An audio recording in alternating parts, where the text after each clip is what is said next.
Welcome to A Well Cared For Human, the podcast that tries to convince you that you are 100% normal and an even better than okay example of the human species, despite the fact that sometimes we feel like the craziest, most incapable, or worthless creatures on the face of this planet.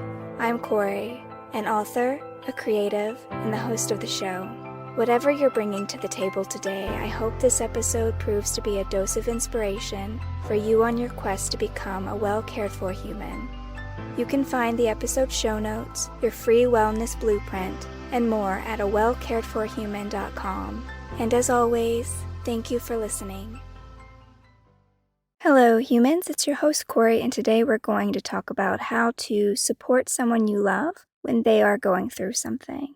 And this is on my mind because we just had a death in the family. My wife's father died.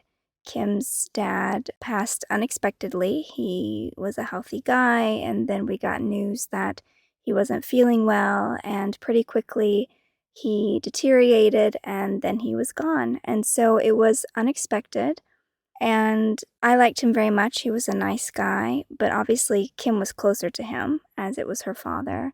And her father had always meant a lot to her.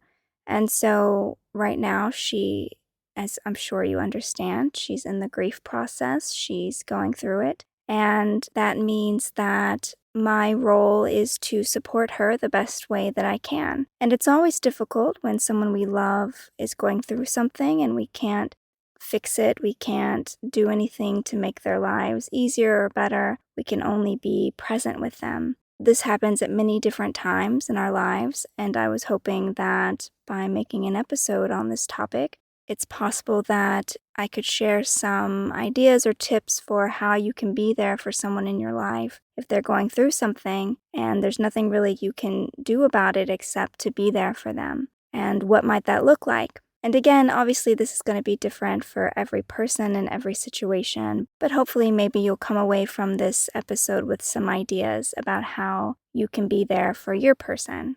And there are always many layers to a loss or to a situation, to a difficulty. So for example, Kim was gone for 5 weeks. She went to the Philippines, back to where her parents lived. She was gone for 5 weeks. The journey there is very arduous, so it takes like 2 days to get there.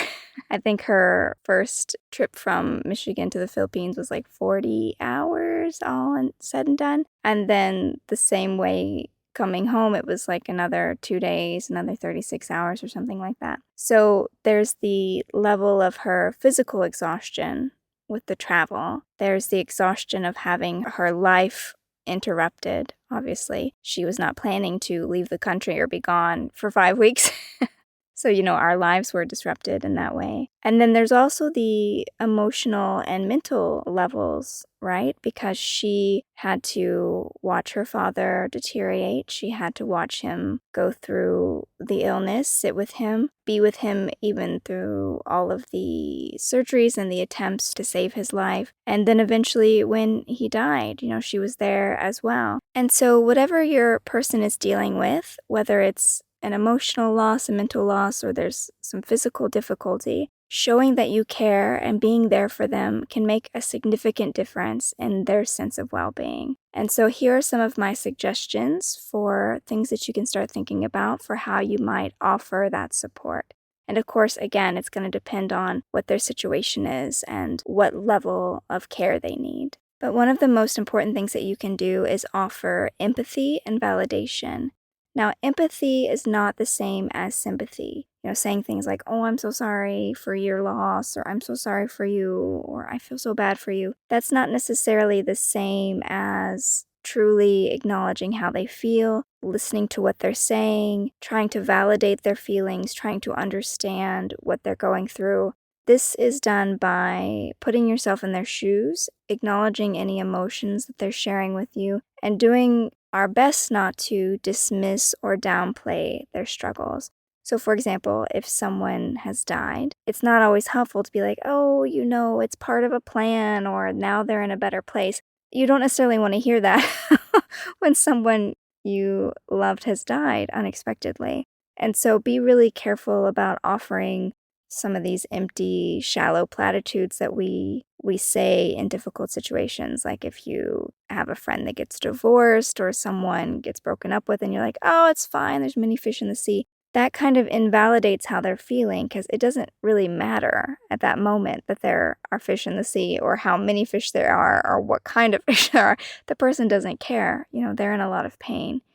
And so trying to be emotionally present for them, saying things more along the lines of, I'm so sorry that this happened to you, and that's really hard, and you have every right to feel how you're feeling. And just trying to be a good listener, trying to give them your undivided attention when they want to talk. Allow them to express their thoughts and feelings and concerns about the situation without judgment, without telling them what they need to do. So I'm pretty guilty of this myself because I'm such a compulsive problem solver that when someone tells me a problem, I immediately start drafting up a 10-point plan in my mind of how they're going to solve that problem. And telling people how to solve their problems is not often what they're looking for. I have learned the hard way over time. Often what they're looking for is just someone to acknowledge that it's a tricky situation. Just tell them that what they're feeling is accurate, it's valid. That's coupled with listening well. So listening, but not necessarily trying to jump in and take over the situation or jump in and help them or do things like that. It's more about being present and available. Just letting them know that you're there for them, whatever they need, if they need to talk or they need someone to support them, just making it clear that you are there, you are willing to help any way that you can. And this can be in any kind of simple way, such as just always answering their texts or taking their calls, or even just sitting with them, hanging out with them, even if neither of you know what to say. Sometimes I find that in these situations, just being very honest and open. So in the case of Kim, obviously we're very close, so I can just be like, what do you need right now? Like, do you need me to shut up, or do you need me to tell you a funny story, or do we need to joke around, or do I need to be serious? Like, I can just say that to her. Sometimes we can't always do that. Unless we're really close to someone, just be like, tell me what you need. I've absolutely got you. But sometimes we can, and honesty might be what carries you pretty far in helping you to get a read on the situation and how you can help. And also recognize that it might be really hard to sit with their discomfort. So what I mean by that is the night that he actually died, the night that Kim's father actually died, she called me sobbing unexpectedly at like 2 a.m. So there's like a 12-hour time difference between the Philippines and America, where we live in America anyway. So it was 2 a.m. here in Michigan, and she calls me and she's sobbing and she tells me that basically they've figured out that he's going to pass very soon, like that night. Like there's nothing else that they can do for him. And it was really hard for me to hear her that upset. First of all, because Kim is not a crier. She's very emotionally stoic. Unlike me, who it's very clear what I feel or what I think at any given time. I'm just a very open and expressive person. She is not. She's got a very good poker face and she's much more reserved. And so to hear her that upset was in some sense shocking because she didn't display that level of emotion in 10, 12 years we've been together. She's never been that upset about something. And then also just because she was so far away, there was nothing I could do for her. I couldn't hold her, I couldn't go get her something to drink, I couldn't wrap a blanket around her. Like there was nothing that I could physically do for her in that moment except to be on the phone and listen to her cry. And it might be that difficult with you and this person that you care about. They might be really, really upset and you might just wish that you could problem solve it away, buy them something or give them something or make something happen. And a lot of the times it cannot be fixed. And so it's just going to require strength and stability on your part to be there for them and not try to fix it. In fact, in Buddhism, there's this image of a mother whose child is being swept downstream. So it's fallen in the river and it's being swept away. And the mother has no arms. Don't ask me who came up with this example. But in this vision, the mother has no arms, and so all that she can do is run along the riverbank and be absolutely present with her child, even though she can't save it. She can't get in the water and do anything about it. It's kind of the same idea of to be compassionate toward the person that you love who's suffering. There's nothing you can necessarily do about that pain except for be present with them. And maybe that means you can hold their hand or you can give them a hug, or sometimes, as the case was with Kim in this instance, I couldn't even do that. I was too far away. And all you can do is just literally sit on the line of the telephone and do what you can to offer reassurances. Not, again, not the fake platitudes, but just the I'm here for you and you're going to be okay and you're going to get through this, and whatever you need to say to show that you are supportive of them and their experience in that moment. And validating those experiences are really all that we can do in situations like that, just acknowledging that they are facing a challenge, that this is something that's maybe terrible that's happened, and anything that we can say that's along the lines of, I understand why you feel this way. It's absolutely natural that you feel this way. Of course you feel this way. It must be really hard for you to deal with this right now. If you need anything, don't hesitate to ask me. I don't care what it is. I will absolutely stop what I'm doing and do this for you. Anything like that is very helpful. We can also encourage them to take care of themselves. So again, we can't always step in and seize control of the situation. And let's be honest, I am absolutely talking about myself right now. Like I said, I'm a very proactive, problem-solving person. So when something happens, I want to get in there and I want to start doing the work immediately. And when I can't, the amount of restraint is directly in proportion to how uncomfortable I am. So the less I am able to do, the more uncomfortable I am with the situation. That's just how it is. But that said, people can absolutely take care of themselves. And so one of the things you could do is to encourage them to practice that self-care.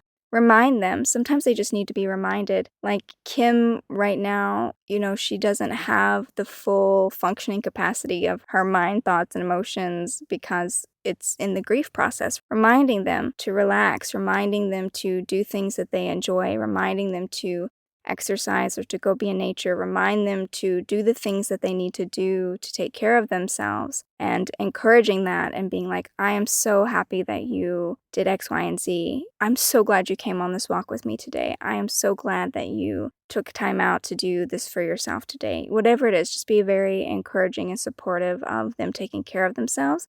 Because let's be honest, when we are dealing with something tough, sometimes one of the first things that we do is throw self-care out of the window, right? We just don't have the motivation or the desire to do that because we're suffering. But self-care is exactly the thing that helps alleviate the suffering. So anything that you can do to encourage them to keep practicing self-care would definitely be helpful. You can also ask them if they want help. So again, don't charge in and just take control. Still talking about myself 100%, but just saying, do you want help? Is there anything I can help you with? And sometimes people are not going to want help. They're going to want space, and that's totally fine. Don't take it personally. It has nothing to do with you. They just don't maybe want to be around people, or they just don't want anyone catering to them in that way at this moment. Others will want help, and they might even have specific ideas of maybe you could do X, Y, or Z for me. That would be really helpful. But sometimes people want help, but they have no idea what they want and need. They're just like, I do need help, but I don't even know. And so try to be patient, try to be flexible. It's, again, going to depend on who it is you're working with, and don't expect two people to be the same. So Kim and her grief process is not going to be the same as like my best friend and her grief process, or, these are all different people, and they're going to react to different situations in different ways. And even Kim, this is her reaction to her father's death, but if she's in a different tough situation, like, I don't know, I'm making something up, but like, let's say one day she loses her job or something, she's going to react differently to that. And so the situation and the person will dictate what you offer and what you're able to do for them. But if they do want help, I usually find that it's useful to offer practical help. So you could start by asking them about specific tasks or responsibilities that you could assist with. So, for example, I've offered to run errands for Kim, to cook meals, to do things that I think would alleviate kind of her emotional or mental or physical burdens, anything that's part of her routine that I can kind of take over. That's involved a lot of Charlie's care, for example. Our dog Charlie, he has mobility issues. He can't really move around, and so he requires a lot of care. He basically has to be carried everywhere all day. And he's 30 pounds. He's not light, but carried outside to use the bathroom, carried to his meals, carried to his cushions, these kind of things. And just not expecting her to try to do that stuff, just trying to do the things without bothering her, just kind of talking to her gently, things like that. And also it might help to think about how you can offer assistance if you're aware of the different levels of care. So, for example, there's emotional labor, physical labor, and mental labor. These are all different areas where someone might be feeling burdened. So, emotional labor refers to the effort or work involved in managing or regulating one's emotions or the emotions of others. So, it's an idea that came from sociology, and it usually has to do with expressing our emotions or concealing our emotions. Are you a safe person for your loved one to express their feelings with? Can they cry with you? Can they get angry or express their hurt with you? If what they're going through is bringing up a lot of anger for them, is it okay for them to vent that anger in your presence? So, for example, with me, it was really hard for me to be a safe space for other people's anger for a really long time because I had a terrible history of my father's anger. When people would get angry, I would get incredibly triggered. I didn't feel safe. I didn't feel like I could listen. I would start to shut down. So it was really clear that, I was not the person to be angry around. I'm better now, just so you know, I'm okay. But it took time. It really took time and effort for me to make it clear to myself that just because someone is angry, that doesn't mean they're angry at me, or that they hate me, or that they want to do something to me, just because my father was abusive in that way. And so don't ever put yourself in a situation that is at the expense of your own well-being. So if you're not someone who's great with anger, don't offer yourself up to do that emotional labor for them. But if you can offer support and consolation or reassurance to someone who's distressed or upset, then absolutely try to be that empathetic presence for them. And other forms of emotional labor can be trying to help them manage their stress, manage their frustrations, managing some of these negative emotions that come up because of the difficult situation, maintaining a positive atmosphere. If you remain relaxed, it might be easier for them to physically or mentally or emotionally relax. The other form of labor is mental labor, so thinking about kind of the cognitive and intellectual efforts that we put into certain tasks. So when we're doing a task, it's rarely ever just the task. There's actually quite a bit that happens before we even do the task itself. In our heads, we might be planning all the meals for the week. We might be going through recipe lists, figuring out what we need to buy, making the grocery lists. All of that is happening before the actual shopping or even the making of the meal or the doing the dishes after. So there's physical labor, but then there's all the mental labor that goes into it before. And there are just some tasks that occupy mental space in our heads. So for example, Kim and I share a car. So if I get in the car and I realize that the gas is at a quarter tank, I could just fill it up for her, right? That way she's not getting in the car every time thinking, oh, I need to get gas. I need to remember to do it this time. But then, she doesn't because she doesn't have time and she's in a hurry and because she's not thinking clearly. And so she gets in and it now is taking up her mental space again. Oh, that's right. I need to get gas. And so things like that, you can just remove mental labor tasks that might be cluttering up the mind or that might be kind of burning on the back burners. Is that how we say it? And so clearing some of that out for them so that they don't have to worry about any of that so much. But anything that requires concentration or focus, it might be really hard for your person right now that you're supporting. So Kim has told me, for example, that her desire to socialize or to be in the company of others is just non-existent right now. She said that she's having a hard time texting people back, that she basically just has been ignoring everything, like calls and texts. And so the people in her life, like her friends and family, they're not going to take that personally. I hope they don't take it personally. But it's basically she just doesn't have the mental or emotional capacity to have those conversations right now.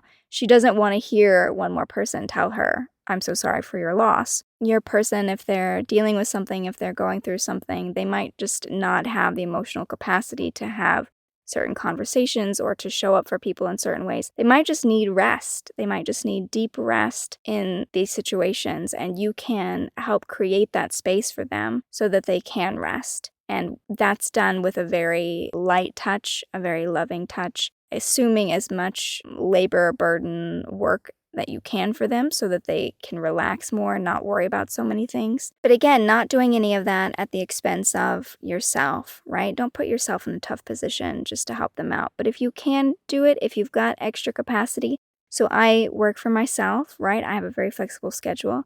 So it's not out of the question that I can move things around in order to accommodate her.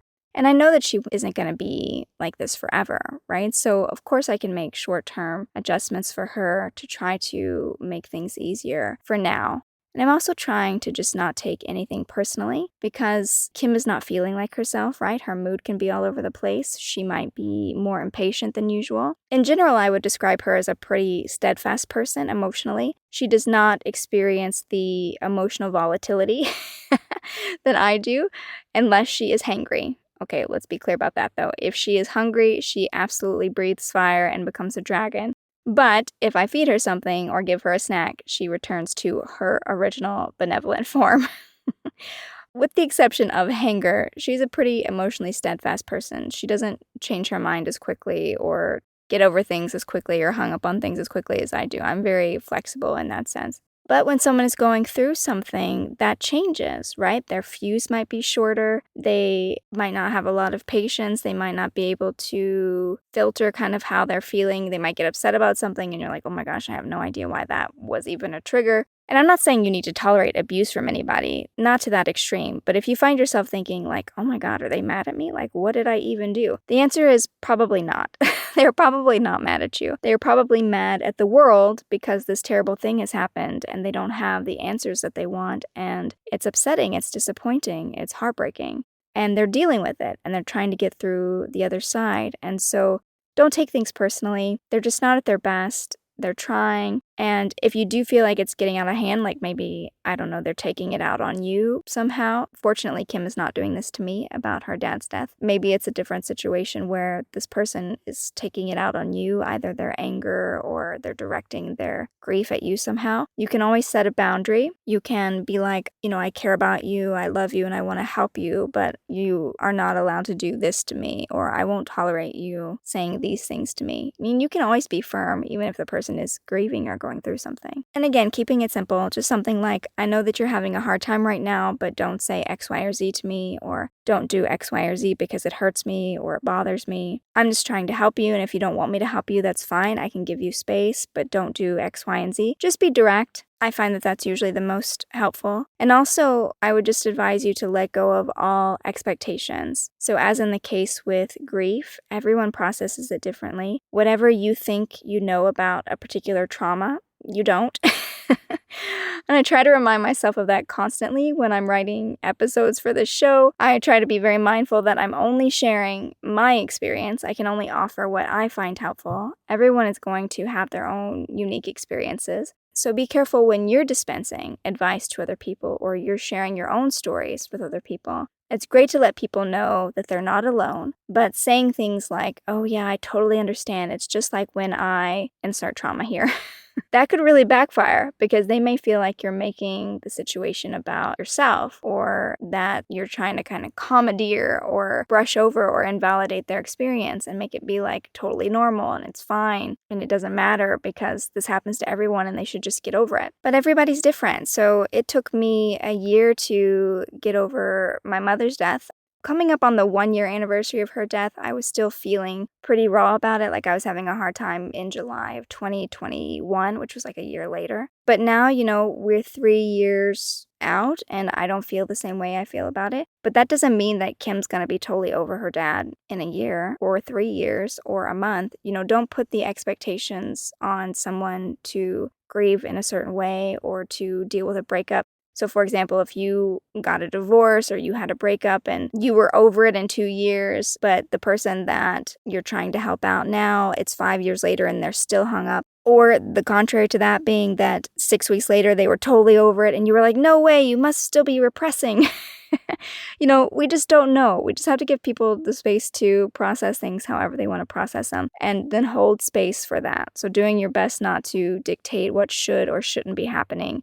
Just having a very light touch and being like, okay, this is where they are right now. And now they're somewhere different. Okay, now we're going to work with this. And just letting the process kind of naturally resolve itself. And again, always encourage them to get professional help if they need it. It's great to be present for the people in our lives, to love them and care for them, but we are not substitutes for trained professionals who know what they're doing with things like grief and loss and heartbreak or divorce or anything that they might be dealing with. If they need to speak to someone, if they need to get a professional therapist or a counselor, absolutely encourage them to do so. Say really affirming things like, I am so proud of you for going and talking to somebody. Absolutely keep it up. Whatever you think might help them along, you can do that. And again, just this reminder that anything that you do for them, whatever you choose, it does not have to be at the expense of your own well-being. You do not have to give anything of yourself that you don't want to give or that you can't give, because you're not going to be doing anyone any favors if you become exhausted or stressed out or overworked. Only give of yourself out of love. Do what you can, but not from this place of feeling like you have to.